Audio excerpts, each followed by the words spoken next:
आज हम एक जैन कहानी से जानेंगे एक साधु की सच्ची कहानी जो साधना से फिसल गए और एक वैश्या के चक्कर में फंस गए। चैनल को सब्सक्राइब कर दीजिए और वीडियो को लाइक। जब तक व्यक्ति संपूर्ण ज्ञान को प्राप्त नहीं कर लेता तब तक उनसे गलती होना स्वाभाविक है, चाहे वे साधु ही क्यों न हो। जब तक तीर्थंकर भाव तीर्थंकर नहीं बन जाते, द्रव्य तीर्थंकर ही रहते हैं, तब तक छद्म अवस्था में उनसे भी गलती हो जाती है। तो एक आम साधु छद्मस्त अवस्था में गलती करे तो उसे घृणित नज़रों से नहीं देखा जाना चाहिए, क्योंकि प्राय लोगों की उम्मीदें साधुओं से कुछ ज़्यादा ही रहती है। उन्हें लगता है साधु यानी पूर्ण रूप से परफेक्ट होना चाहिए, कोई गलती नहीं होनी चाहिए उनसे। पर हमें ये भी नहीं भूलना चाहिए कि साधु भी हमारी और आपकी तरह अपने ही घर से निकलकर बनता है, तो वो एकदम से परफेक्ट कैसे बन जाएगा। परफेक्ट बनने के लिए ही साधु बना है, पर परफेक्टता एक ही दिन में नहीं आती, समय लगता है।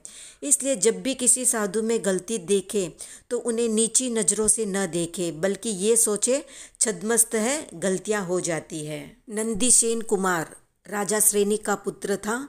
भगवान महावीर का उपदेश सुनकर विरक्त हो गया। जब साधु बनने को तैयार हुआ तब देववाणी हुई कि नंदीसेन, तुम्हारे अभी भोगावली कर्म बाकी है, इसलिए तुम साधु मत बनो। नंदीसेन ने बड़े ही साहस के साथ कहा, क्या मैं इतना कायर और कमज़ोर हूँ? सभी भोग्य कर्मों को तप साधना के द्वारा क्षय कर दूंगा, पर संयम अवश्य लूँगा। मेरी साधना में कोई बाधक नहीं बन सकता, यहाँ तक कि देववाणी भी मुझे नहीं रोक सकती। यो कहकर दीक्षा ले ली और तरह तरह के तप साधना में लग गया। तप के प्रभाव से उसे अनेक सिद्धियाँ मिली। एक दिन नंदीसेन भिक्षार्थ गए। संयोग से वो घर वैश्या का था। मुनि ने भिक्षा का योग पूछा तो वैश्या ने कहा, पास में कुछ धन वन है तो अंदर आ जाओ, वरना बाहर निकलो।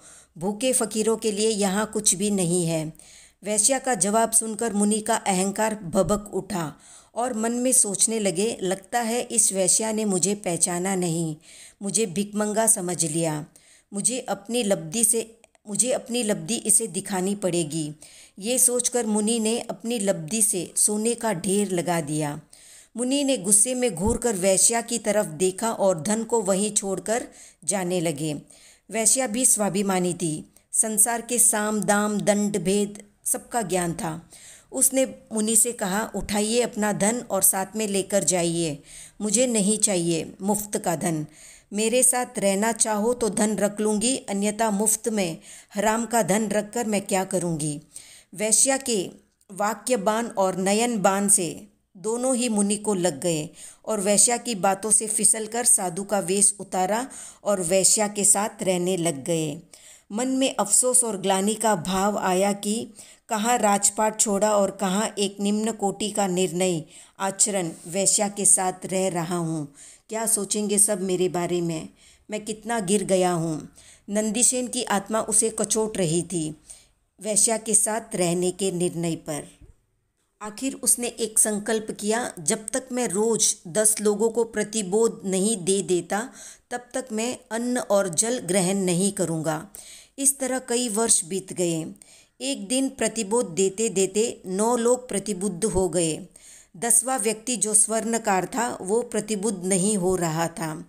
नंदीसेन कुमार की बातें सुनकर बोला, ये क्या ढोंग रच रहे हो, नाटक कर रहे हो?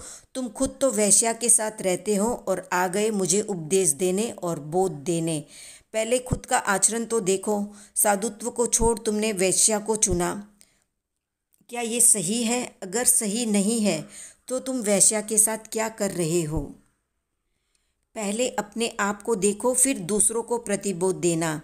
तो इस वाद विवाद में लंबा समय गुजर गया। वैश्या वहाँ आई और नंदीसेन को बोली, चलो घर चलो, भोजन कर लो। तो नंदीसेन ने कहा, आज 9 लोग ही प्रतिबुद्ध हुए हैं, 10वां मान नहीं रहा है, तो मैं भोजन कैसे करूं?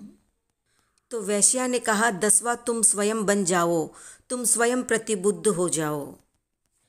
वैश्या के ये वाक्य सीधे नंदीसेन को लगे। अपमान महसूस हुआ। सोया आत्मबल जागा। सब कुछ छोड़कर महावीर के पास जाने के लिए तैयार हो गए। वैश्या ने रोकने की बहुत कोशिश की पर वे रुके नहीं। अपने पापों की महावीर के पास जाकर अपने पापों की आलोचना की और पुनः संयम में स्थिर हो गए और लंबी लंबी तपस्या करने लगे। तो छद्मस्त होने के नाते साधना से फिसलना या गलती होना स्वाभाविक है, पर गलती का एहसास होना ये बहुत बड़ी बात है। नंदी सेन ने अपनी गलती सुधारी और पुनः साधना में लीन हो गए। वीडियो को लाइक शेयर सब्सक्राइब कर दें पसंद आया तो।